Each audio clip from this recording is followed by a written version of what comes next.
Hello बच्चों, कैसे हो। आज लाया हूँ अर्धवार्षिक परीक्षा प्रश्न पत्र कक्षा 6 का हिंदी का। ये प्रश्न पत्र अर्धवार्षिक परीक्षा में आपके आने वाला है। तो चलिए इसके इंस्ट्रक्शंस को जल्दी से पढ़ लेते हैं। सभी प्रश्न करने अनिवार्य हैं। प्रश्न संख्या 1 से 20 तक प्रत्येक प्रश्न 1 अंक का है और 21 से 26 तक के प्रत्येक प्रश्न 2-2 अंक के हैं तथा 27 व 28वां प्रश्न 5-5 अंक के हैं। प्रश्नों के साथ ही उत्तर लिखने के लिए पर्याप्त स्थान उपलब्ध है, यानी कि जो ये पेपर मिलेगा इसी में ही उत्तर लिखने, अलग से उत्तर कॉपी नहीं मिलेगी। तो चलिए पहला प्रश्न ले लेते हैं। सही विकल्प का चयन करना है। बहुविकल्पात्मक प्रश्न है। पहला प्रश्न, रस से खा लेती है, चिड़िया क्या खा लेती है? तो यहाँ सही ऑप्शन है जुंडी के दाने।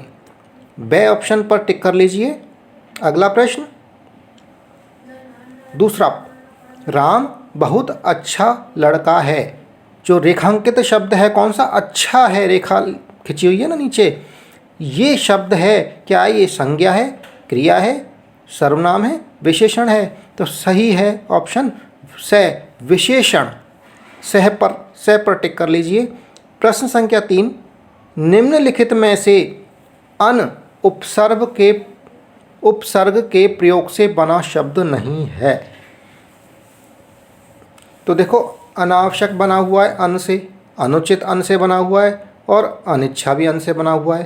अदृश्य केवल एक ऐसा शब्द है जो अंश उपसर्ग से बना हुआ नहीं है। तो से ऑप्शन अदृश्य बिल्कुल सही है, टिक कर लीजिए। चौथा प्रश्न, आदमी पहले किन औजारों का इस्तेमाल करता था?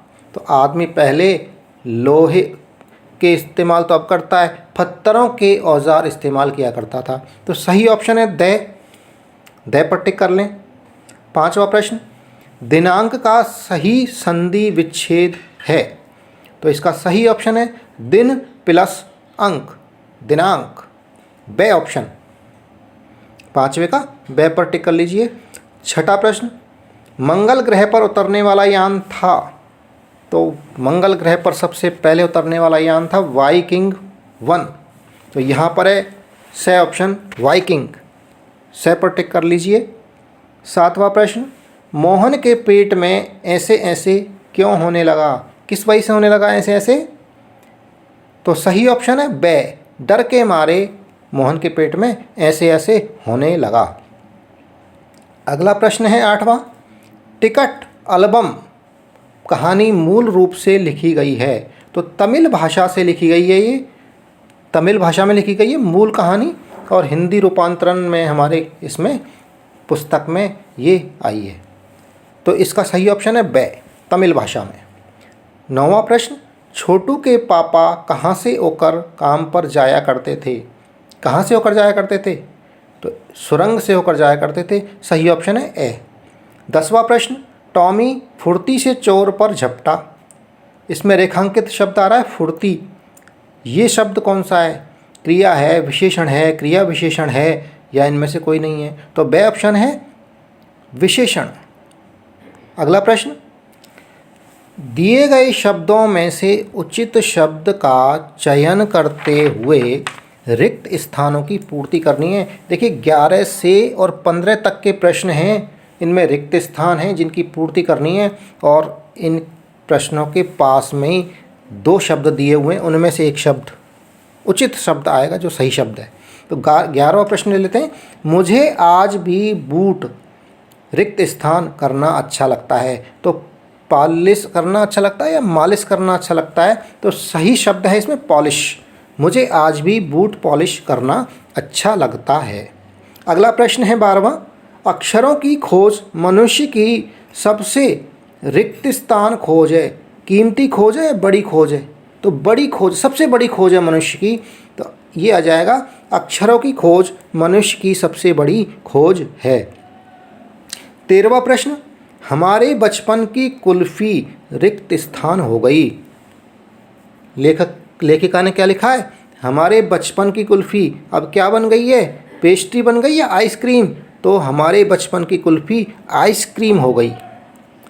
अगला प्रश्न है 14वां, ऐसे ऐसे तो काम न करने का रिक्त स्थान है, क्या है? रोग है या डर है? तो सही ऑप्शन है इसमें डर। ऐसे ऐसे तो काम न करने का डर है। 15वां प्रश्न, नागराजन की आँखों में रिक्त स्थान आ गए, पनारे आ गए, आंसू आ गए? तो नागराजन की आंखों में क्या आ गए थे, आंसू आ गए थे। तो ये पूरा हो जाएगा वाक्य, नागराजन की आंखों में आंसू आ गए। अब देखिए अगले प्रश्न हैं, ये कथन के रूप में हैं। इनमें कथन पढ़ के पता लगाना कि ये सही है या गलत है। अगर सही है तो सत्य लिखना है और गलत है तो असत्य लिखना है। तो 16वां प्रश्न है कथन के रूप में, छोटी चिड़िया को मधुर स्वर्ग में गीत गाना और स्वतंत्र रहना प्रिय है, ये सही है या गलत है? ये बिल्कुल सही है। छोटी चिड़िया को मधुर स्वर में गीत गाना और स्वतंत्र रहना प्रिय है, तो यहाँ लिखेंगे हम सत्य। 17वां प्रश्न, 10 वर्षों के समय को एक शताब्दी कहते हैं, गलत। 100 वर्षों के समय को शताब्दी कहते हैं, 10 वर्षों के समय को तो दशक कहते हैं। तो ये वाक्य गलत है, ये कथन गलत है, इसलिए इसके आगे हम लिख देंगे असत्य। 18वां प्रश्न, चिड़िया ने केशव के घर के कॉर्निस पर अंडे दिए थे या नहीं दिए थे? दिए थे चिड़िया ने, तो ये कथन सत्य है।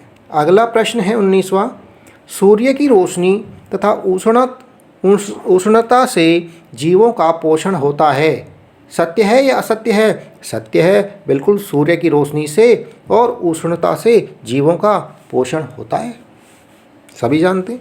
20वां प्रश्न है, निशाकर सूर्य का पर्यायवाची शब्द है, ये कथन बिल्कुल गलत है, इसलिए लग दिया आपने असत्य। अब एक गद्यांश दे रखा है, इसमें प्रश्नों के उत्तर छुपे हुए हैं, तो इस गद्यांश को पढ़ लीजिए और सारे प्रश्नों के उत्तर इसी में से आपको देने हैं। तो इस गद्यांश को पढ़ देता हूँ मैं जल्दी से। अक्षरों की खोज के साथ एक नई युग की शुरुआत हुई। आदमी अपने विचार और अपने हिसाब किताब को लिखकर रखने लगा। तब से मानव को सभ्य कहा जाने लगा। आदमी ने जब से लिखना शुरू किया तब से इतिहास आरंभ हुआ। किसी भी कौम या देश का इतिहास तब से शुरू होता है जब से आदमी के लिखे हुए लेख मिलने लग जाते हैं। इस प्रकार इतिहास को शुरू हुए मुश्किल से 6000 साल हुए हैं। उसके पहले के काल को मैं प्रागैतिहासिक काल यानी इतिहास के पहले का काल कहते हैं। ये गद्यांश है। अब हमें 21 से लेके और 23 तक के प्रश्नों के उत्तर देने इस गद्यांश में से। तो इस गद्यांश में देखिए मैंने लाल पेन से ये अंडरलाइन करी हुई हैं, यही उत्तर हैं इन तीनों के। तो चलिए प्रश्न संख्या 21 ले लेते हैं। नए युग की शुरुआत कब मानी जाती है? तो यहाँ पर देखिए नए युग की शुरुआत अक्षरों की खोज के साथ मानी जाती है। सबसे पहला जो वाक्य है गद्यांश में वही इसका उत्तर है। प्रश्न संख्या 22, इतिहास का आरंभ कब से माना जाता है? तो गद्यांश में से देख लो दूसरी जो अंडरलाइन कर रखी है, दूसरी लाइन खींच रखी है मैंने लाल पेन से, जब से आदमी ने सबसे पहले लिखना शुरू किया तभी से इतिहास का आरंभ माना जाता है। देखिए गद्यांश में से पढ़कर प्रश्नों के उत्तर देना बड़ा आसान है। गद्यांश को ध्यान से पढ़ लीजिए और अपने शब्दों में उसका उत्तर दे दीजिए। 23वां प्रश्न, इतिहास से पहले के काल को क्या कहा जाता है? तो तीसरी बार जो लाइन खींच रखी है मैंने लाल पेन से वो इसका उत्तर है 23वें प्रश्न का। तो इसका उत्तर हो गया इतिहास के पहले का काल प्रागैतिहासिक काल अर्थात इतिहास के पहले का काल कहा जाता है। अब प्रश्न संख्या 24 पर चलते हैं। दिए गए प्रश्नों के उत्तर दीजिए। तो 24वां प्रश्न है, वह चिड़िया जो, ये कविता का नाम है, कविता में चिड़िया की क्या विशेषता बताई गई है?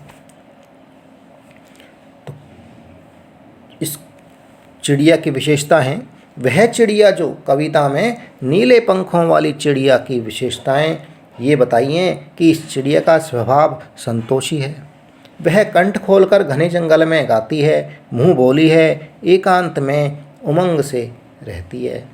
और भी अगर लिखना चाहें जगह हो तो नदी से अपनी चोंच में पानी भर भर कर लेकर आती है। अगला प्रश्न है 25वां।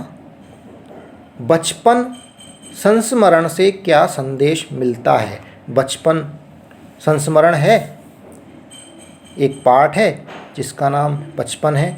इस संस्मरण से क्या संदेश मिलता है? तो बचपन संस्करण में लेखिका ने अपने बारे में बताया है कि बचपन से बड़े होने तक क्या क्या बदलाव आते हैं। बचपन में हम कुल्फ़ी को क्या कहते थे और अब बड़े होकर कुल्फ़ी को क्या कहते हैं। हर तरह के बदलाव के बारे में लेखिका ने इसमें लिखा है, उसको हम यहाँ पर लिख सकते हैं। उसके संदेश यही हैं कि बचपन से बड़े होने तक हम में बहुत सारे बदलाव आते हैं, उनको स्वीकार करना चाहिए। अगला प्रश्न है 26वां। जमघट शब्द का अर्थ बताकर वाक्य में प्रयोग कीजिए। तो जमघट का मतलब समझ लो पहले। जमघट यानी भीड़, लोगों का जमावड़ा, बहुत सारे लोग इकट्ठे होते हैं तो उसको बोलते हैं जमावड़ा, भीड़, जमघट, या और भी बोलें मजमा। ये सारे इस जमघट के ही पर्यायवाची शब्द हैं। अब इसका वाक्य में प्रयोग करना है तो इसका वाक्य में प्रयोग कर रखा है, कीरत सागर के किनारे औरतों का बड़ा जमघट था। अगला प्रश्न, प्रश्न संख्या 27। टिकट एल्बम कहानी के पात्र राजप्पा के चरित्र की क्या विशेषताएं बताई गई हैं? तो टिकट एल्बम कहानी के अनुसार राजप्पा परिश्रमी है, मेहनती है और वो क्या करता है, टिकट इकट्ठे करता है। दुर्लभ जो टिकट हैं उनको इकट्ठे करता है। उसके लिए वो सुबह 8 बजे अपने घर से निकल जाता है और एक एक दुर्लभ टिकट एकत्रित करके एल्बम को सजाता है। इस कारण से राजप्पा की तुलना लेखक ने मधुमक्खियों से की गई है। नागराजन की एल्बम से वो नागराजन की जो एल्बम है उसको चुरा लेता है और अंगीठी में जला देता है। लेकिन उसका जो विशेषता यही है कि उसने चुरा तो लिया लेकिन उसको बाद में बहुत पछतावा भी होता है, पछताता है तथा नागराजन से सहानुभूति रखता है। यानी कि उस राजप्पा का जो चरित्र है वो अच्छा बताया गया है। अगला प्रश्न है, देखिए, अपने प्रधानाचार्य या प्रधानाध्यापक, जो भी स्कूल है आपका जहाँ पर यदि प्रधानाध्यापक हैं तो प्रधानाध्यापक को और प्रधानाचार्य हैं तो प्रधानाचार्य को अवकाश लिखिए, अवकाश के लिए प्रार्थना पत्र लिखिए। तो ये प्रार्थना पत्र है, सेवा में श्रीमान, प्रधानाध्यापक हैं तो प्रधानाध्यापक, नहीं तो प्रधानाचार्य महोदय, राजकीय उच्च माध्यमिक विद्यालय राजकोट गुजरात। यहाँ आपके स्कूल का जो नाम है, विद्यालय का नाम है, वो लिख सकते हैं और नीचे जहाँ पर वो स्कूल स्थित है, जहाँ विद्यालय वो जिस जगह पर स्थित है उस जगह का नाम लिख दें। फिर विषय लिख दें, कारण क्या है, बुखार है या और कोई कारण है। तो यहाँ मैंने आपको लिख दिया बुखार होने के कारण अवकाश स्वीकृति हेतु। अब मान्यवर लिख दें या महोदय लिख दें। उपरोक्त विषय अंतर्गत निवेदन है कि मैं तेज़ बुखार से पीड़ित हूँ तथा विद्यालय में उपस्थित होने में असमर्थ हूँ, अतः आपसे सविनय निवेदन है कि मुझे 2 दिन का अवकाश देने की कृपा करें। आपकी अति कृपा होगी, धन्यवाद। दिनांक लिख दो यहाँ पर और आपका आज्ञाकारी शिष्य जो भी नाम है वो लिख दो, साइन कर दो, कक्षा का नाम लिख दो। इस तरह से आपका अर्धवार्षिक परीक्षा का प्रश्न पत्र कक्षा 6 का विषय हिंदी का समाप्त हुआ। जो चैनल पर नए हैं वो चैनल को सब्सक्राइब ज़रूर से कर लें और वीडियो पसंद आ रहा है तो बच्चों वीडियो को ज़रूर लाइक कर दो। धन्यवाद।